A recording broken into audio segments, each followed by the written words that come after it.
Para personas inquietas, Capital Radio.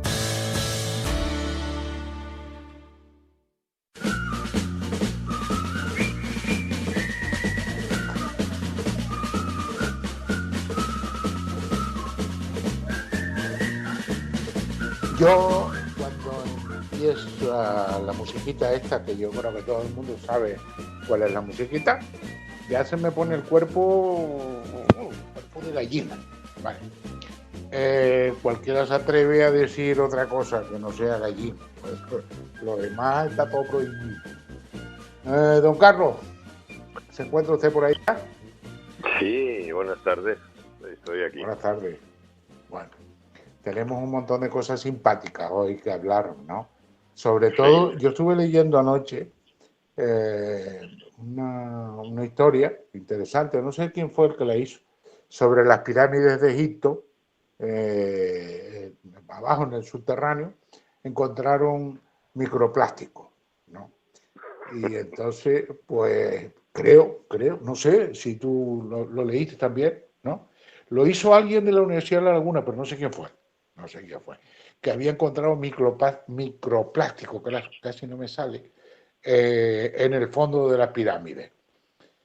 Con esto quiere decir que el plástico estaba inventado antes de lo que se dice que se inventó, con toda esta historia de transformar el petróleo y demás, pues todo, habrá 100 años. No, el plástico puede tener 6.000, 7.000 años, ¿no?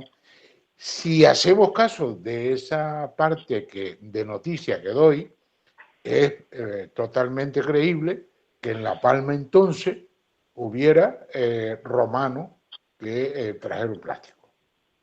Quedó claro. Tú no compartes, no lo compartes. No, yo lo que pasa hay que contarlo de otra manera. La cuestión toda está claro, es que los egipcios de verdad que inventaron muchas cosas, los plásticos no. Pero lo que sí inventaron, por ejemplo, que poca gente lo sabe, es la medicina. De hecho, la medicina de Esculapio, Asclepio, que decían los griegos, que nace en Grecia y se lleva luego a Roma, esa medicina ¿Era para las depresiones o no? No, esa medicina era para todo, y además nació en la isla de Kos. Era una isla parecida a La Palma, fíjate, con la Fuente Santa. Una curiosa coincidencia. Por eso te decía yo que has enlazado La Palma, los microplásticos, con los egipcios a través de la isla de Kos. Por eso te lo quería decir. No, pero en verdad, hablando en serio, el problema de todo esto es que tú y yo hicimos un programa sobre los microplásticos, en el que me comentaste que dijera mi opinión sobre lo que me parecía los microplásticos de un artículo que hizo dirigido por Juan Carlos Santamarta, y me parece que también era Noelia Cruz, y luego un montón de otros investigadores, en las cuales sentenciaban y confirmaban que habían tomado 9 muestras de agua del acuífero, decían, y que habían encontrado en las 9 microplásticos.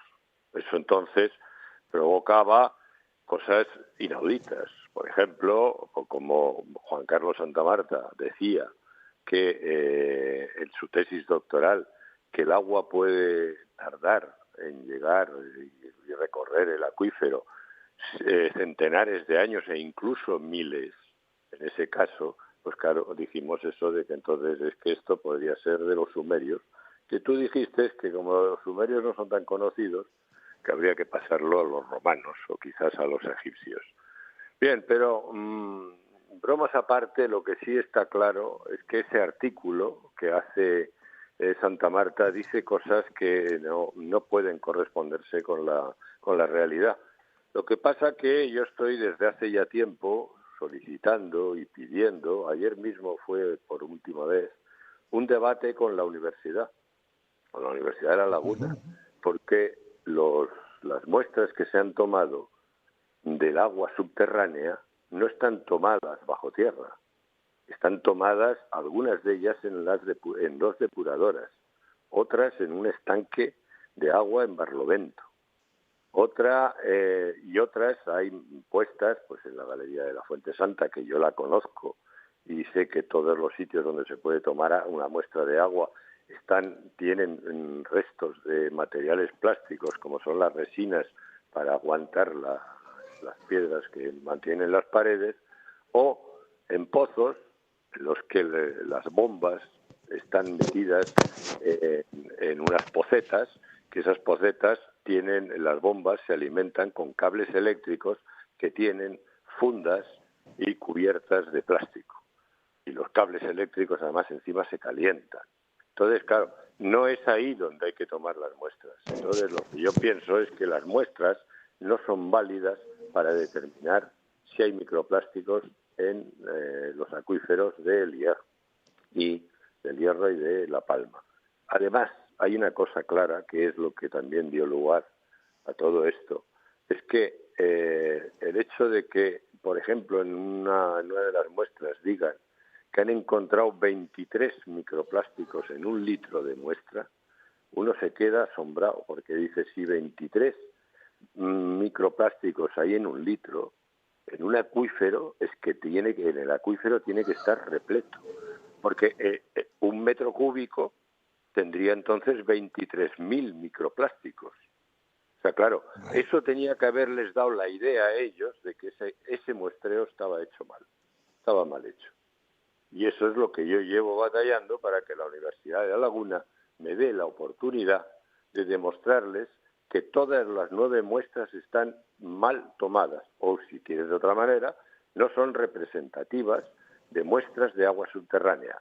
¿Que en su origen sí fueron agua subterránea? Sí, pero desde que salió de la roca hasta que se toma la muestra han pasado por tuberías de plástico. Por lo tanto, bien, y de todas formas también comentar una cosa a los oyentes. Si hoy hablamos 2 años después de este tema, ¿por qué es? Porque todo este tema estaba, como dicen los entendidos, sub iudice, estaba en un juzgado. Estaba en un juzgado porque el señor Santa Marta me puso una denuncia por daños al honor y por injurias y por no sé qué más cosas, me puso contra mí pidiéndome una indemnización de 30.000 euros. Entonces, mientras ha estado esto sub iudice, yo me he callado y lo que me he hecho ha sido limitarme a defenderme. Pero ahora resulta que el lunes pasado el juez emitió una sentencia en la que queda sobreseído el tema. Sobreseído significa que se archiva el expediente y que esto no es lo que yo dije en el programa sobre Santa Marta, sobre Juan Carlos Santa Marta Cerezal, no es constitutivo de delito ninguno, y mucho menos de pedirme 30.000 euros, que me pareció una verdadera locura. Bien, también decirte con eso que esa además asombra un poco que se haya sobreseído, fíjate, con solo haber oído mi declaración y el interrogatorio que les hicieron a los testigos que presentó Santa Marta. O sea, no ha hecho falta que llevara yo los testigos míos de lo que me podían defender. No ha hecho falta para que el juez haya visto que no era esto constitutivo de delito. Bueno, yo durante todo este tiempo he estado totalmente callado, porque tú me dijiste no hablemos de este tema, pues no hablábamos del tema. Contado, que coste, José Juan, que me costó usted esté un poco callado, ¿no? Sí, eso me consta, ¿eh? Eso me consta que tú no lo estabas pasando bien, ¿sabes? Porque no pasándolo mal por la preocupación, sino con la gana que tenía de contestar, ¿no? Ya yo te estoy dando la oportunidad de que contestes, nada más, simplemente, no que contestes, ¿no? Yo no sé, cuando empezaste a hablar del tema de la medicina en la antigüedad, pensé que ibas a hablar también de las depresiones, porque eso no lo vamos a contar, pero lo mismo después de oír este programa, alguno puede, no sé, a alguno le puede dar una depresión, ¿no? Le puede dar un síncope, ¿no? Le puede dar algo, porque es que Es que no entiendo, no entiendo estas cosas. Pero ahí arriba hay un montón de cosas que no se entienden, ¿eh? Sí, sí, Bueno, sí, hay muchas cosas que no se entienden. Mira, por ejemplo, que no tienes se también entienden, más sí. cosas. Tú sabes que los cierres hidráulicos de las galerías los inventamos nosotros, el equipo que yo llevaba en la dirección general. Antes de estos cierres hidráulicos se hacían tapones en las galerías. Pues, por ejemplo, por ejemplo, en la Galería Vergara hay un ramal que viene agua de peor calidad que la que normalmente saca, y entonces lo que le hicieron fue taponarla. Hay otro tipo de tapones que los mandaba a hacer la comisaría de aguas porque era un ramal ilegal, entonces se le ponía un tapón. Pero yo lo que estamos hablando, lo que inventamos nosotros en el Pozo de los Padrones, fueron cierres hidráulicos, que son cierres con un marco de hormigón armado, con una compuerta metálica que, bueno, la última que hicimos pesaba 5 toneladas. O sea, no estamos hablando de tonterías, ¿no? Bueno, pues hemos hecho eso, pero curiosamente ahora me encuentro con que el martes pasado, fíjate, el martes pasado iba a haber una videoconferencia que la iba a dar Juan Carlos Santamarta y un señor del IGME para hablar de los cierres hidráulicos. Y digo, pero vamos a ver si estos dos señores no han hecho ningún cierre hidráulico. ¿Cómo se atreven a dar conferencias sobre este tema? Porque claro, lo que interesa para este tema es cómo se hace. Para saber cómo se hace, has tenido que hacer alguna para poder irle cogiendo experiencia. Yo, por ejemplo, en el Pozo de los Padrones hicimos 3. En Ipalán, cuando luego, años después, o no muchos, 3 o 4, hicimos el cierre de Ipalán, que salvó a la agricultura de todo el valle de San Sebastián de la Gomera. Bueno, pues cuando hicimos ese, habíamos aprendido. A medida que vamos haciendo los cierres, vas aprendiendo, sobre todo en la estanqueidad. Claro, eso es lo que ha pasado, que algunos que han hecho cierres hidráulicos, por ejemplo, los de las calderas de Taburiente, o por ejemplo, los que hicieron el equipo que me sustituyó en el túnel de trasvase, bueno, pues son cierres hidráulicos que cuando tú llegas al cierre tienes que ir con paraguas, porque te sale agua por todos los lados. Entonces, claro, hacer eso, esa chapuza, pues bueno, pues se puede hacer si no has hecho nunca ninguno. Pero si tú ya tienes una experiencia y sabes hacerlo, por ejemplo, inyectando, pues puedes hacer bien los cierres sin que se escape ni gota. Entonces, eso es lo que hicimos en el Pozo de los Padrones y lo que hicimos en Ipalán. O sea, me asombra que se hagan videoconferencias hablando de los cierres. Bueno, ¿por qué te lo cuento esto? Porque esa videoconferencia era el martes pasado. Era desde el Hierro una videoconferencia sobre los cierres hidráulicos. Cuando a mí 15 días antes me llega el papel viendo que eran los cierres, yo dije, pues yo quiero oír esto, a ver qué van a decir. Como más vi que era Santa Marta, el que estaba allí, que él iba a ser el conferenciante, lo que hice fue pues apuntarme. Y me apunté. Entonces apunté con mi nombre. Bien, la videoconferencia era el martes a las 11. El martes a las 10 de la mañana recibí la sentencia del juez. Y a las 10:30 de la mañana me llega un email diciéndome que se acaba de desconvocar la videoconferencia de los cierres. ¿Tú ves? Algo pasó, ¿no? Algo pasó, ¿verdad? Sí, sí, sí, da la impresión. Yo no me quiero meter en camisa de once varas, perdón, pero algo hubo, ¿no? Algo hubo, ¿no? Algo. Mira, y la diferencia entre un tapón y un cierre no la veo. No, pues pues me falta ese curso. No sé si me lo has dado. Sí. No, pues hombre, ya digo yo que te convalidaba el título de ingeniero, pero Sí, sí, eso ya lo tengo si claro, no ¿no? sabes la diferencia entre un tapón y un cierre, entonces el de cierres tampoco no te lo doy. Mira, la diferencia es muy clara. Un tapón sirve para que el agua no te venga a la galería. O sea, por ejemplo, un ramal que te viene agua de mala calidad, le pones un tapón y entonces no te viene el agua. Un tapón, por ejemplo, cuando te los mandaba Comisaría de Aguas, pues porque habían hecho un ramal ilegal y venía un caudal de agua que no tenía ningún derecho a esa galería. Ponían un tapón y ese caudal de agua no te venía. Los cierres hidráulicos son todo lo contrario. Los cierres hidráulicos lo que se hace es colocar una compuerta para que cuando tú no necesites el agua, entonces se almacene por detrás y entonces conviertas ese tramo de la galería en un depósito de agua. Además, no solo se llena la galería, sino que cuando ya se llegue llenado hasta arriba, sigue subiendo el nivel del agua y restituyes el nivel freático que había antes de que la perforaras. O sea, conviertes con la infiltración, vuelves a aportar las reservas que te has llevado con la galería. Porque una galería, cuando se va perforando, saca reservas y recursos. Luego, cuando para de perforar, el caudal va bajando hasta que se estabiliza. Cuando se estabiliza, lo único que saca son recursos. Pero si tú le pones un cierre, se vuelve a llenar y te vuelve a dar reservas. ¿Te das cuenta? Es convertir. Un cierre hidráulico es lo que permite, no que no te venga agua, sino que el agua que tú no dejas salir, reconstruyas el acuífero. O sea, estás haciendo un embalse con el propio acuífero.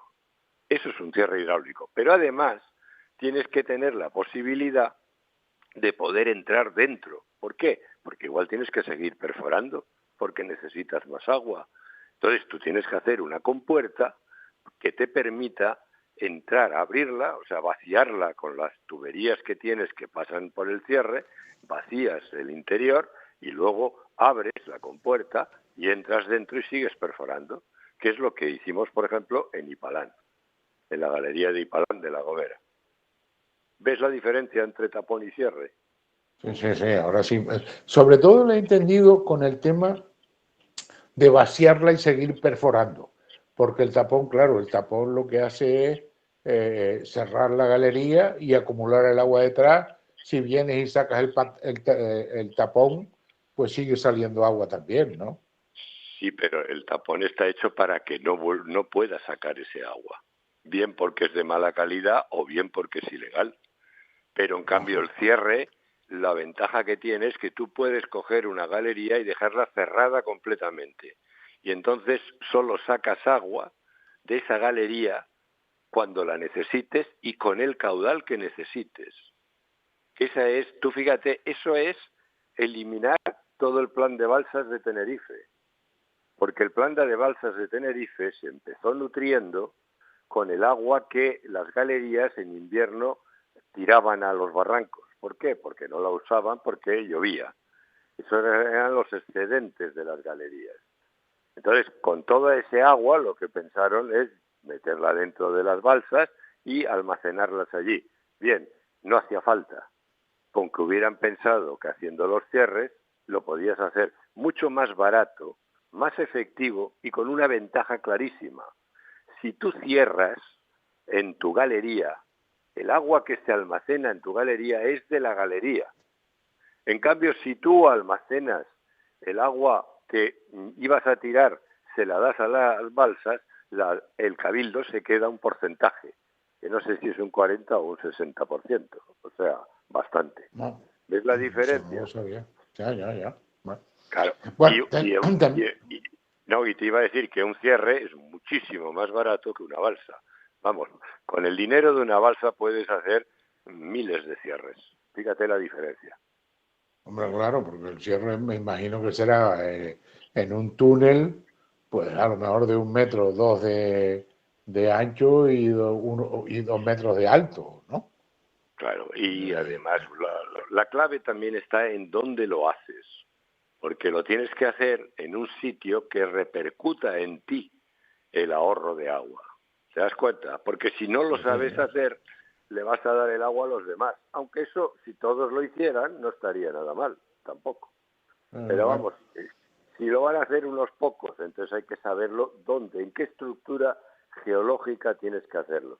Mucha gente, como por ejemplo en lo que se decía de la videoconferencia, se iban a hablar de los diques. Lo que no se dan cuenta es que no todos los diques son válidos para hacer un cierre.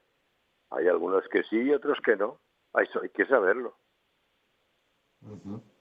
Bueno, pues nada, acabado este capítulo, es bueno que seguimos porque este capítulo no termina.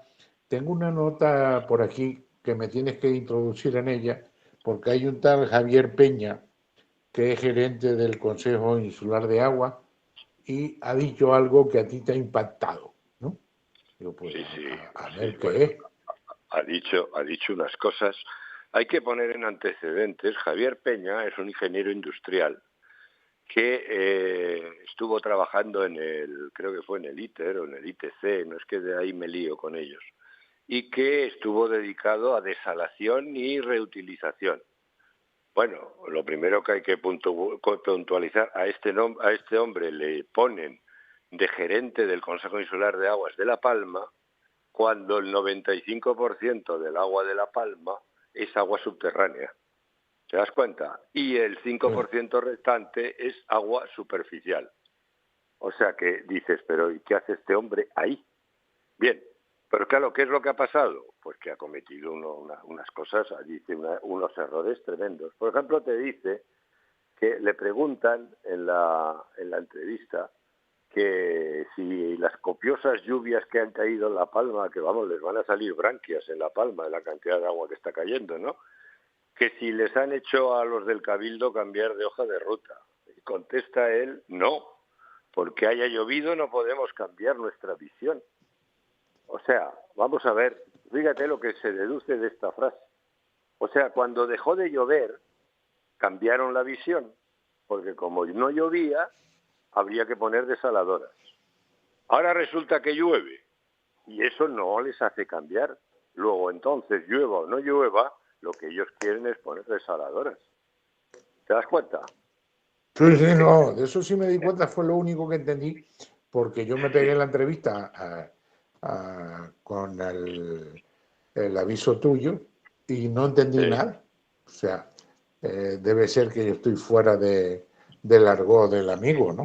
No lo sí, entendí, bueno, sino sí, empezó a darse un sí, discurso, se dio un discurso, me parecía un discurso político, no un discurso de ningún tipo de sabiduría humana, sino un invento y me llamó la atención, pero bueno, me quedé igual, ¿no? sí, es que bueno, y dijo, mira, de repente dice que es la única isla que no tiene desaladoras. Y dices, pues pobrecillos, también es la única isla que tiene caldera de Taburiente, y también es la única isla que tiene la Fuente Santa, y también es la única isla en la que ha llovido mares. Pero es que te quedas asombrado y dices, bueno, y eso como no tiene, lo tiene que tener. O sea, es que te quedas asombrado. Y Bueno, luego te dice, te habla de eficiencia energética, y te dice y te pone de ejemplo de la eficiencia energética, te pone las desaladoras del ITER, que dice, tú fíjate, asómbrate, que tiene el récord Guinness de eficiencia energética. Yo creía que bueno, el Guinness se dedicaba a dar otros récords, pero sí. No, y seguro que yo estuve oyendo, digo, ahora habla de las estrellas Michelin, pero no dijo nada. no Oye, dijo. nos tenemos que ir, me tengo que ir ya, Bueno, sobre pero todo espérate yo. que me he dejado una frase la mejor, que dice, que llega a decir, bueno, lo de la eficiencia energética es de risa, porque el 60% del agua desalada, del agua que saca del mar es salmuera, y solo el 40% es Ajá, desalada. A ver dónde está esa eficiencia. Y perdona, lo bueno, último que te quería comentar, llega un momento a decir que el agua desalada ahora mismo está ya siendo más barata que el agua de los pozos, lo cual bien, esto es lo bien. último. Oye, si te parece, lo dejo anotado para el jueves y le dedicamos más tiempo a don Javier Peña, ¿no? Venga, pues sí, Eh, sí, un, que se lo un- merece. un saludo, Carlos. Muchas gracias por Venga, estar ahí y muchas gracias a venga, todos los oyentes que además ya tienen su vicio de oír este programa, lo cual se agradece. Un saludo a todos. venga, un saludo a todo el mundo. Capital Radio.